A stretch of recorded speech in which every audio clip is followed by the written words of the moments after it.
All right, Jordan, are you ready to get angry? Yes. Yeah. All right. Yeah. So there was another piece of news we need to discuss from last week. And this is not specific to Tennessee. This is on the national scale of college football. Um, so this broke, I want to say Thursday, maybe. The college football playoff is moving to a straight seeding format for its 12-team playoff, as opposed to the the automatic bids that you saw last year. And let me show you guys what this bracket would have looked like in 2024. You're going to be very mad about this when I show it to you, um, because it deprived Tennessee from what would have been its first ever home college football playoff game. Look at that. Tennessee and SMU, the 7-10 matchup. So sad to see. Yeah. So, yeah, go ahead. Because I was going to say, you would just have to assume that Tennessee would win in Neyland against SMU. Like that, you would assume that that would be an automatic win. So from a first round exit to probably a first round win. And then you got Georgia in the second round, which we all saw what happened to Carson Beck and his injury and everything. I mean, that Georgia game could have been a toss up too. And then, third round, Tennessee likely probably would have played against Ohio State, considering they still won the national championship. But I mean, a third round exit sounds so much better than a first round. Nah, and you'd be playing Georgia in the Sugar Bowl, which here's the thing. There are a lot of Tennessee fans that are upset by the fact that Tennessee has not been to a Sugar Bowl in a while, especially those of us who were around in the years when Tennessee was winning national championships or a national championship in 1998. But you know what I mean, when they were really competing for them back then. But they haven't gone in a long time to a Sugar Bowl. And you thought you were going to see one in 2016. You lose to Vanderbilt, you're suddenly in a Music City Bowl, which is a drastic change of scenery that Tennessee fans did not want in 2016. So you could have gotten that had you beaten SMU. And think about how cool that would have been, too. You get to host a college football playoff game. That's never happened last year, up until last year. And you have a chance to be one of the first schools to do that, which would have been super cool. But and it depends on who you talk to, depends on who you ask. But it took a year of seeing bad matchups to fix this, so to speak, fix this problem. And I'm not just saying this from a Tennessee perspective. You look at any postseason tournament, and you got to determine what you value. Do you value a great story, or do you value quality matchups? I think is the big thing you have to ask yourself. Like, for example, March Madness is one of the most flawless college or just postseasons in general in sports, I would say. I'm obviously a big fan of it, but there was this big complaint from national media types this year that not enough upsets occurred in the first round. The sport is dying, from a certain individual at ESPN. I'll let you figure out who that was. And it objectively is a little bit more boring in the first round when that happens. But in sacrificing a boring first round, you get some incredible matchups later on down the road. I know the Final Four was all one seeds this year, but just incredible matchups, all three of them that we saw this season. Whereas if you have a bunch of upsets in your first round, you then sacrifice better matchups in your later rounds. Let's just say, I don't know, what's a random mid-major? Canisius upsets Kentucky in the first round, and then suddenly they're stuck with, like, I don't know, Oklahoma or somebody in the round of 32, and Oklahoma blows them out, because that's just what's going to happen. You're going to pay for that upset with a blowout game in a subsequent round somewhere. It's going to happen. It's unfortunate, but that's just how it is. The same thing is kind of true for college football. There's not really a whole lot of upsets going on, or at least just major upsets, because it's only 12 teams. But I felt like by placing Boise State and Arizona State in those automatic bids, and don't get me wrong, I love Cam Scadaboo and that whole story with Arizona State. Love Ashton Genty and everything he was able to do this year for Boise State. But, by putting teams like that in over some of the ones who have had more quality seasons in the lower seeds, just the at-large bids, if you will, you kind of ruin it. That whole second round, it felt like. I felt like, for the most part, outside of that Texas Arizona State game, which really didn't get good until the later portions of the game, you just didn't have a great second round of the college football playoffs this year. And hopefully that's something that can change here. Yeah, and I mean, it's cool and all, like, seeing a good story, I guess, and like saying like Boise State gets a first round bye and everything like that. But I mean, it's still going to pan out the way that everyone anticipates it to, more often than not. I mean, Boise State's going to get knocked out. Arizona State's going to get knocked out, just like how it was last year. So, I mean, I guess on paper, it seems cool at first, but like really, like, you're going to get the same outcome at the end of the day. Regardless of how the schedule or the bracket got changed up this year, I still think Ohio State would have been the national champion. It just would have been a different route to get there.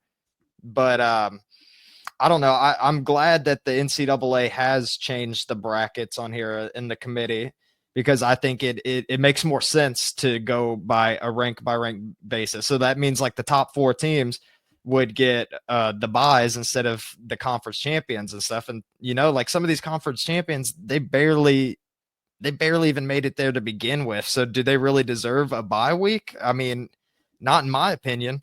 But hopefully the NCAA doesn't keep trying to change things up every year, because I heard that it's still on the table that there could be a 16 team playoff. And then it's like, what are we doing here? Just shrink the game. Yeah. Like, I shrink mean, it. like what, I mean, there's going to be more injuries if they add more games. More people are going to have career ending injuries and never get to live up their potential. And plus, like, if you're a fan of stats, like I am, and I'm sure most other people are, you don't want to see some of these stats tarnished by adding these additional meaningless games to begin with. And I mean, I'll probably get some flack for this, but I wasn't fully against the BCS system. And I know a lot of people did not like that during the time, but looking back at it, like, what have we really gained with the college football playoffs and everything? I mean, bowl games seem to mean less and less each year. You were talking about the Sugar Bowl earlier.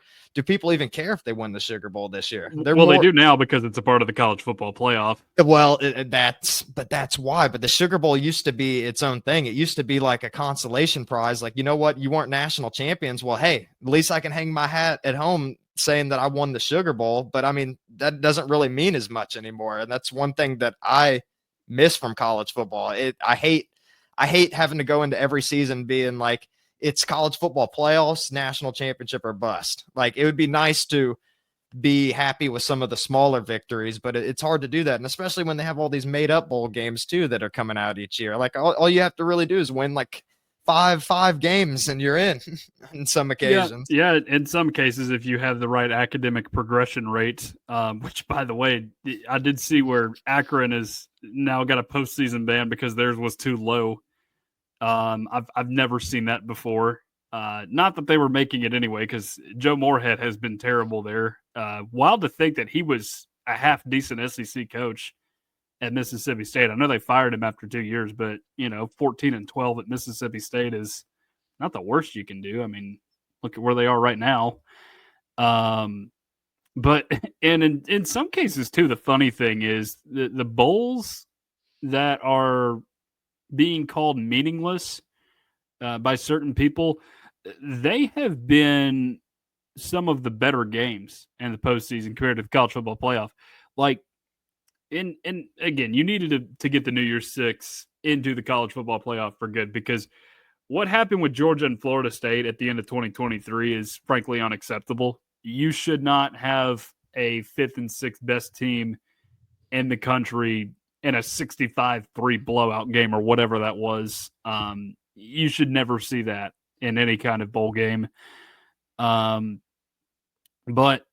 you look at the college football playoff over the years, and it's just, you just haven't had a whole lot of just super competitive games every single year. And I know that it's just not always going to turn out that way, but I feel like as it has been expanded, obviously going from BCS into the 14 playoff, and now, of course, we're in the 12, you just see for every great game, there's like 3 or 4 blowouts every couple of years. It's just not, it's not as enjoyable, I don't feel like, as the BCS national title was. And I'm actually going to side with you there, because a lot of those games were really, really good, if we're being honest. You had just some instant classics in those years, but now you'll have one, but it's only going to be every few years, and it may not even be the national championship game. Like, for example, 2022, you had 2 terrific college football playoff games. You had TCU beat Michigan, and then, of course, Georgia coming back and beating Ohio State.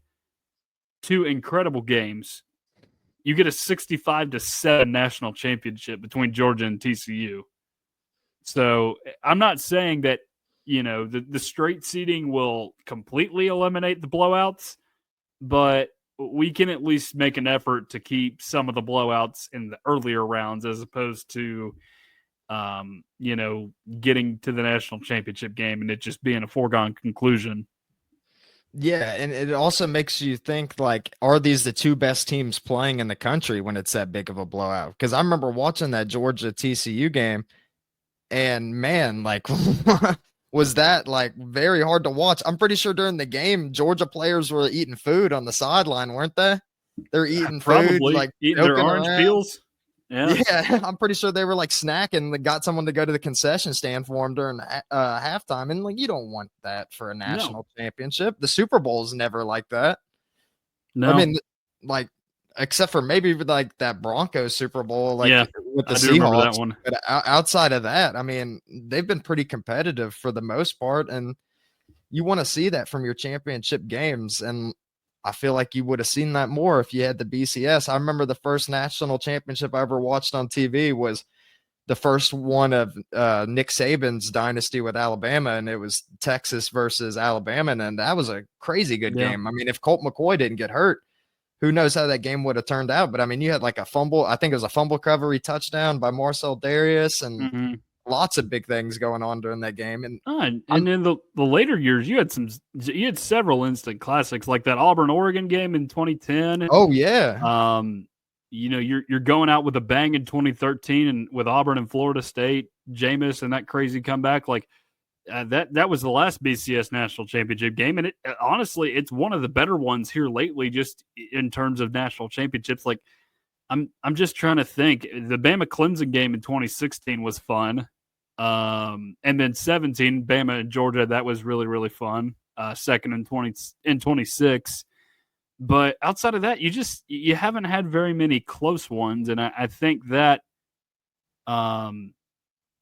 it does hurt the sport's popularity a little bit, among other things. I think there are bigger issues right now than, playoffs, because there's obviously the transfer portal, which is unlimited free agency, and of course NIL and every kind of regulation or attempt to regulate that goes on, and it's part of what feels like a recurring debate every single year. They're talking about it right now in Destin at the SEC spring meetings. So, but yeah, you just got to find a way to make this postseason good, because I look around in major sports, both college and professional. We got the NCAA baseball tournament here starting up in about 3 days. That's a really fun tournament. You will have some blowouts at the beginning, and you might have an upset or two in the regionals, but overall, I think it's very well done.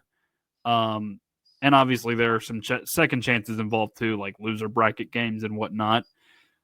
But that one's really well done. NFL playoffs are obviously great. NBA and NHL playoffs are also very good. NHL is very unpredictable.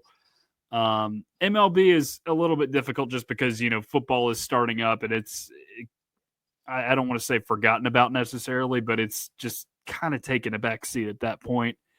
But overall, you look at the college football playoff, and it just doesn't stack up as well as some of these other ones. It's a great regular season, but for something with as great of a regular season, you would hope the postseason would be somewhere near as good, and it's just not right now, and it really sucks.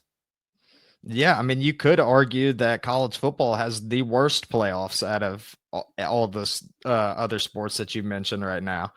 I mean, I haven't kept up with the NBA as much as I'd like to in a while, but I mean, I'm at least hearing about all of the stuff that's going on. I'm seeing it on social media. People are excited about everything that the Pacers and the Knicks are doing right now and everything. I just don't really see that as much of college football. Of course, Tennessee fans were excited this year because it was Tennessee's first ever appearance of the playoffs, and I'm sure that that's the same for Boise State and Arizona State and SMU. I'm sure that they were all excited to get there. But I mean, after like the first week like went by, I mean, I know Tennessee got knocked out, but I mean, it Yeah. just wasn't really that interesting until you got to the national championship. And then you hope that that was going to end up being a good game. But honestly, I mean, I don't even remember that much from the national championship, to be honest. I Yeah. remember Ohio State winning, but I couldn't really tell you much of what happened in the game because it was so boring. Yeah. I mean, just whether or not you're a fan that's had your team knocked out of the playoff or a neutral observer, um, it wasn't that good. I didn't feel like, the entire first weekend was a snooze fest, honestly. Like I know Indiana scored like a late touchdown to make it interesting against Notre Dame. But that was about it from that game. Clemson never had a shot at Texas. Tennessee never had a shot at Ohio State. Penn State was just unbelievably bad against SMU. And then in the second round, you had basically one good game that almost wasn't a good game. I know Georgia Notre Dame was good, but in a different way.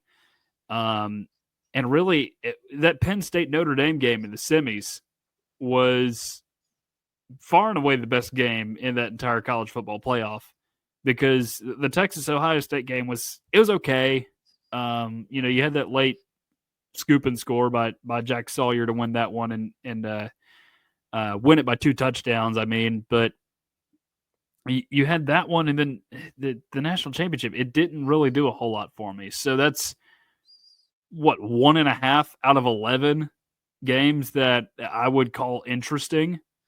Which that's not good for fans or neutral observers alike. No, and speaking of national champions too, I mean, Ohio State lost to Michigan at the very end of the season. I mean, if this was the BCS system, Ohio State wouldn't even have been in the national championship more than likely. They would have never gotten that opportunity to begin with. So that's another thing with the playoffs too. Yeah. Some of these teams that like they have a cup. Oh, even Notre Dame, even with their loss to Northern Illinois at the beginning of the year. I mean, you could kiss that season goodbye if this was like 15 years ago. Wouldn't even have been in the national championship. So, I mean, I kind of like that about college football back in the day because it's like you had one slip up, like you better hope that other teams lose and hope that everything goes right. I mean, it really seemed like teams had to be perfect to be able to make it to the national champion. And I think that's what you want to see from a national champion, too. You don't want a team that's like just like barely gotten by the entire season, somehow wind up to be considered the best team in all of that given sport.